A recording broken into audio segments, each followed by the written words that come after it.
Ani Yangma professeur. Ani Amadou Thiaba. Voilà, professeur, Juma Temele, a meeting na place Kanna. Donc, on a mis fene ko aye wole da ko chini fene ko meeting do be non. Mais yananga do bela mo yan wole fan chama, yo nyingal chama kana. Yalma ko akungo kam na lisi mumbla. Parce que mo yan sengena kuma. Donc, lisi ko be chuko jumena ko we feka bodo kala mala. Non, merci beaucoup Amadou Thiaba.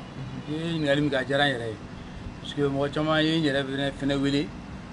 j'étais interpellé plusieurs fois ici les 20 personnes et quand ici pour la bocadi. Donc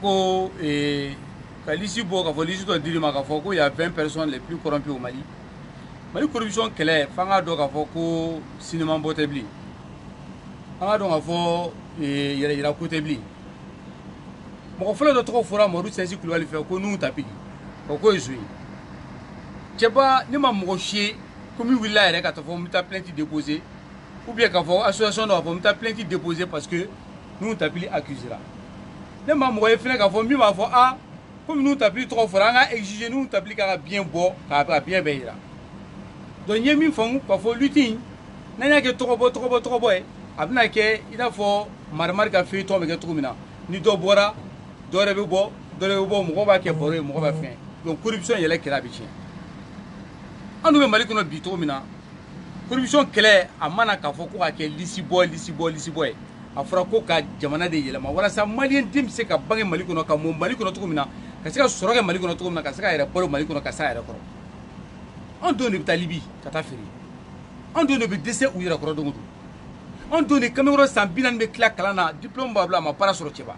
Donc Angola, quand faut lycée quoi, Noro, est-ce que faire été minga boni lycée wa? Est-ce que faire été frappé mina atme lycée kama? Est-ce que quel est quand toi lycée ou bobo mo venu so jaga attaquer réseaux sociaux baroy? Net mano hage ka neto la. En cela ka nyininge ka ta faire soro, ça mo go do soro la mu yandeme ka fait ka blessera ka fait no dama minga boni ni lycée mo moyen. Ça amni mo ba sheki ne be 600. Amo akella mo wa sheki ni. Donc ne bolo nan sera au niveau là am tani mo wa shigi kata barake no mi mato mi ref sheli mi ke Mali kono mi so ko kela ko ban parce que ka lisi bo an lisi bo mo bo place là sheli te bané fa fa ne mi sheli ba yugo ba Mali kono. Maintenant si ça am ga fene attaque ou ga ke centre là ma donc yalma professeur ana fene ko Union européenne mo fene ko déclaration donc ko milliard agent do be ga do Mali armée là. Mais en réalité, où mon résultat, non soro au bébé corruption ko kan parce que il faut war be détourner. Ma chama afra ko armée war ka fene be détourner. Donc yalma corruption kelen a joro babe santiri ko infena la. An kuma mo fo cheba ala be ka kinya bango. Ango ame fen ni Mali ko la. La kana balia. Ko mo be Mali kono. Dimso nga barke balia. Kala mi tienu Mali kono. An do me ka ta tunga fe. Bembala be Mali kono. Sirate, jite, courante, gila fɛn bɛ Mali kɔnɔ Amadou Thiaba Traoré n'i y'a fara ɲɔgɔn kan i bɛ taa sɔrɔ fɛn kelen pe mɔgɔw ka hakɛ de bɛ ka yugu kan an yɔrɔ la an ye kɛlɛ kɛ ka fɔ min b'a to yugu n'a bɔra Mali kɔnɔ miliyari 200 miliyari 50 bɛ sɔn Mali kɔnɔ Thiaba n'i y'o bɔ yen ka maliyɛn bila sira ɲuman kan o b'a to balawu min bɛ ka kɛ Mali centre la Moti mara la a balawu bɛ ban. Ballon me sɔrɔ mun de fɛ dun ka fa de ma sabati injustice n'o ye kiiri jugu ye ka taa bi mɔgɔw kan o de bɛ yen an ka sɔrɔdasi minnu bɛ yen cogoya de t'olu bolo min b'a to u bɛ se ka maintien kɛ ka se ka ba ka kɛlɛ kɛ gendarme tɛ se ka kɛlɛ kɛ bilen policiers tɛ se ka kɛlɛ kɛ bilen maramafɛn t'u bolo u ma former ka ɲɛ u tɛ conditionnel min bɛ se ka kɛ u bɛ se ka kɛlɛ kɛ maa minnu bɛ yen olu tɛ ka ɲɔgɔn faamu bilen sabula ni kɔngɔ donna yɔrɔ o yɔrɔ balawu bɛ don yen ni fantanya donna yɔrɔ o yɔrɔ balawu bɛ don yen sonyɛli bɛna caya yɔrɔ o yɔrɔ balawu bɛ don yen an ko n'i ye yugu kɛlɛ ka ban Mali kɔnɔ Santi kɛlɛ bɛ ban Mali Nord kɛlɛ bɛ ban mi hakili jigin fɛn dɔ la Thiaba en 2011 Nord kɛlɛ wulila tuma min na rebelle ye mun de fɔ hali n'a sɔrɔ fɛn wɛrɛ tun b'u kɔnɔ o kɔni ko n'i y'a ye olu bɛ kɛlɛ kɛ bi olu bɛ fɛ k'u fara ka bɔ Mali la ko parce que wari min bɛ Bamakɔ n'o kan ka taa di olu ma u faso la ka yuruguyɔrɔ dilan k'o wari bɛ ka yurugu Bamakɔ yan c'est la corruption qui est à l'origine du problème du nord du Mali Et c'est la même corruption qui est à l'origine du problème du centre du Mali. Ni mɔgɔ min ko ko bi k'i bɛ wuli ka ko kɛ Mali kɔnɔ ko ka kɛlɛ kɛ walasa Mali fagali bɛ ka kɛ Mali kɔnɔ ka ban i bɛ fɔlɔ fɛn fɔlɔ min na o ka yuruguyurugu ni kɛlɛ bɛ jamana kɔnɔ k'o kɛlɛ k'o ban n'o banna sisan ko tiɲɛ bɛ na jo bɛ na jotigi ka jo bɛ d'a ma jalakitigi ka jalaki bɛ d'a ma maninfinw kuma bɛ k'u fɛ tiɲɛ yɛrɛ la ladiriya la i bɛ bala o ban cɛba maa kɛmɛ o maa kɛmɛ maa 95 ye silamɛ jamana kɔnɔ o jamana kelen kɔnɔ ko sonyɛli bɛ kɛ o jamana kelen kɔnɔ yuruguyurugu bɛ kɛ o jamana kelen kɔnɔ miliyari 250 bɛ sonyɛ balawu bɛ jigin o jamana kɔnɔ donc yan'an ka fɔ an bɛ taa balawu in kɛlɛ an ka balawu sababu an ko kɛlɛ n'a ye balawu sababu kɛlɛ n'i ko k'i bɛ ka bana furakɛ ka sɔrɔ i t'a dɔn bana min b'i la bana b'i faga donc ne bolo bi an bɛ fɛn fɛn la Mali kɔnɔ bi an bɛɛ dusukun tɔɔrɔlen don an bɛɛ dusukun kamakɛmɛlen don mais an k'a ɲini k'a dɔn mun fagali min bɛ ka kɛ an somɔgɔw bɛ ka faga mun de bɛ ko in jukɔrɔ yuruguyurugu ani namara ani nkalontigɛ de bɛ an k'o kɛlɛ k'o ban donc ne ka kɛlɛ ye min ye bi o ye ka taa yuruguyurugu kɛlɛ fɔlɔ o de y'a sababu ye n'o kɛlɛla k'o ban tuma min na an b'a ye k'a fɔ centre kɛlɛ bɛ ban n'o tɛ an bɛ ka fɛn fɛn fɔ nin bɛɛ bɛ tɛmɛ ni yuruguyurugu bɛ Mali kɔnɔ Mali balawu tɛ ban. Ouais, concernant l'Union européenne n t'a dɔn n'o y'a sɔrɔ i ye information dɔ sɔrɔ a ko la. An ye communiqué dɔ sɔrɔ min ko ko Union européenne na ko u ye centre d'études stratégiques conférence dɔ kɛra yen nɔ o conférence la a fɔra k'a fɔ ko miliyari 600 ani miliyari 50 k'o de dira armée ma Mali armée ma k'u y'a ŋanamu-ŋanamuna k'a dun ko o la Union européenne kan ka dɛmɛ min kɛ Mali ye ni o dɛmɛ n'o a b'u sago la o b'a di u t'a di k'u t'a dɛmɛ kɛ bi ne yɛrɛ weleli kɛ n dɔnbaga dɔ bɛ fɔ Union européenne siège la Bruxelles ne yɛrɛ Clément ye weleli kɛ u y'a tiɲɛtigi kuma in tiɲɛtigiya nka n y'a ye kunun papier dɔw bɔra internet kan min m'a démenti k'a fɔ ko tiɲɛ tɛ sauf que papier in kan tampon t'a la signature t'a la tampon tɛ a la signature t'a la c'est à dire que dɔw fana bɛ yen ni ko fɔra sisan dɔrɔn u bɛ bɔ k'a nkalontigiya a bɛ komi dɔgɔnɔdugu la mɔgɔ kɛlɛ min kɛra don o kɛlɛ fɔlɔ min kɛra mɔgɔ a fɔra ko mɔgɔ 95 o dugusɛjɛ an ye dɔw ye k'a bɔ k'a fɔ k'a ye ko mɔgɔ 35 de don walasa k'a kɛ i n'a fɔ mɔgɔ 95 n'o fagali digira la a man ca koyi mɔgɔ 35 dɔrɔn de don maliyɛn hali mɔgɔ kelen sara a bɛ digi an na donc minnu bɛ ka bɔ bi k'u bɛ kumaw ta ka muntu ka jagoya suturaw kɛ k'o la ka k'o tiɲɛ dogo an tɛmɛn'o kan tiɲɛ ka fɔ an ye ni Ibrahim Boubacar Keïta tɛ se a k'a fɔ n dɛsɛra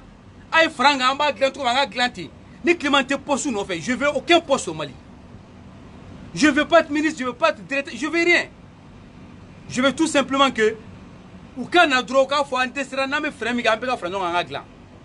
on peut pas garder le silence on peut pas se taire sur la vérité on peut pas cacher la vérité au peuple malien on veut maintenant que le régime nous dise oui, on peut ou on ne peut pas. S'ils peuvent le faire, qu'ils nous disent quand est-ce qu'ils peuvent le faire, comment ils peuvent le faire et de façon la plus urgente possible. Si ça, c'est comme on est là.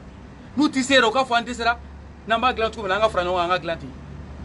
Mais tiens, quand on a tout, ma belle déclaration de l'Europe, nous pouvons te tiens, nous pouvons te tiens, on ne peut plus aller à ce niveau.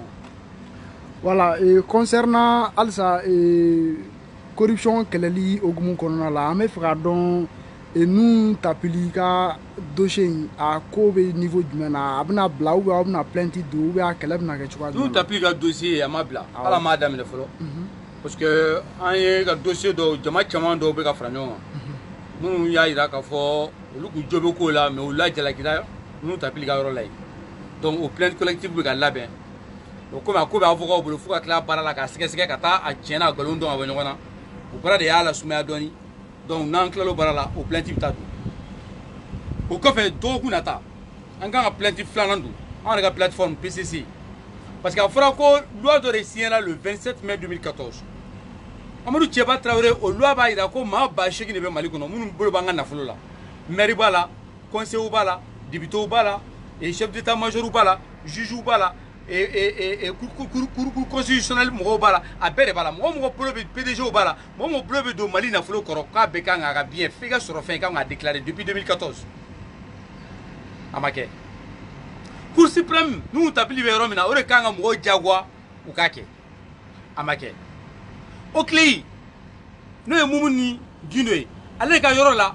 mɔgɔw mana déclarer a kan ka taa d'olu ma o b'a sɛgɛsɛgɛ k'a lajɛ n'a sɔrɔ i ye min déclarer ni tiɲɛ don ni tiɲɛ tɛ a baara ma kɛ an yɛrɛ bɛ bɔ o de la sini ka taa Oclé da la place kan na ka taa yen nɔ ka taa yira diɲɛ na n bɛ bilala maliyɛn bɛɛ ma selifana seli mana jigin sini an bɛ ɲɔgɔn sɔrɔ place kan na an bɛ dala ACI kɔnɔ pour que ka taa yira diɲɛ na k'a fɔ yuguyugu min bɛ Mali kɔnɔ a sababu ye nin de a kun dɔnna bi fo a ka kɛlɛ o mɔgɔ 8,000 an bɛ plainte du contre la malien 8,000 bɛ yen n'u kan wa bien déclarer n'u m'a déclarer on va porter plainte an bɛ plainte du contre la semaine prochaine an bɛ taa procureur général fɛ yen a k'u convoqué ni min ma sɔn a ka bien déclarer u ka gɛn ka bɔ baara la o kɔrɔ k'i bɛ ka ko dɔ don ni min a ka bien déclarer an bɛ fɛ k'a dɔn i ye min déclarer an bɛ taa sɛgɛsɛgɛ k'a lajɛ o kɔfɛ baara dɔ min kan ka mɔgɔw diyagoya u ka bien déclarer depuis 2014 n'a ma kɛ n'o ye cour suprême ye an bɛ plainte de cour suprême contre la o clé min kan ka enregistrement kɛ ka vérification kɛ n'o clé ma kɛ an bɛ plainte do o clé contre la ka daminɛ président de la république na fo directeur bɛɛ kan k'i bien déclarer mɔgɔ mɔgɔ ma déclarer semaine prochaine an bɛ taa plainte do a bɛɛ contre la on va porter plainte contre les 8 000 personnes on va porter plainte contre le clé on va porter plainte contre la cour suprême et on exige à ce que les déclarations soient effectuées depuis 2014 jusqu'en 2019. Que tous ceux qui dirigent l'État malien, tous ceux qui ont la main dans le bien public, déclarent leurs biens de 2014, 2015, 2016, 2017, 2018, 2019. À défaut de cela, on demande que la justice les radie de leur poste. Donc la semaine prochaine, on demande à ce que le président de l'OCLEI, qui est Moumouni Guino, qu'il démissionne parce qu'il n'a rien fait depuis 5 ans. On demande à ce que le président de la Cour suprême, qui n'a pas fait son travail, concernant l'application de la loi du 27 mai, qu'il démissionne. On va porter plainte contre la Cour suprême, on porte plainte contre l'OCLEI, on porte plainte contre les 8 000 Maliens, les hauts fonctionnaires et les élus maliens, députés au Bala, maire au Bala, conseil au Bala, préfet au Bala, sous-préfet au Bala, magistrat au Bala, abbé Bala. On va porter plainte contre eux ou il y a pas de plainte contre la dia quoi vous t'a déclaré ni mi kan attaque sur la ni mi to kenema ni mi kan gain ou gain faut tirer ka bangue mali kono shoni ka dabla yu ka dabla ni bara ne ba mbulu 600 sini juma nala sonama amino on sur place kanna sabula balombe mali chamancela le centre du Mali balombe mali nord là balombe jamana ngono a balaw belaje yuguri do de be ka mota haketa ma demandon de be ka jamana be ka haketa ka Mali ta en otage le Mali est pris en otage par un groupe d'individus véreux, des hauts fonctionnaires qui vivent bien à cause de l'insécurité au centre du Mali. En même temps, qui sont capables, qui sont en train de réaliser à Bamako ici des bonnes choses. Parce que Mali centre là, tant qu'on est madame là, c'est pas où il était bas. Amega fait que Braou be bano sur on a flomi be dino be ko yugu Braou be bano de table là. Bien que la ni na c'est na bien que la. Malabana ame woli bla bela dilema sini anga no sur place Cannes am dalay à partir de 14h30 ni juma seli jigina am be no sur kata sitting sigiro la belino ba suma be ba shube no am ta kata sigi antita kasoro ami man kona mo fo nan claro fo la mi sur ka délai di kasoro ta plainte déposée contre la Cour suprême, contre l'OCLEI et contre les 8 000 hauts fonctionnaires maliens qui n'ont pas déclaré leurs biens et tous les élus, députés, maires, conseillers, préfets, sous-préfets qui n'ont pas déclaré leurs biens depuis 2014, on les convoque au tribunal, on porte plainte contre ces gens pour mauvaise gestion, pour la mauvaise gouvernance et qu'ils soient traduits à la justice. D'accord, merci beaucoup. Merci bien.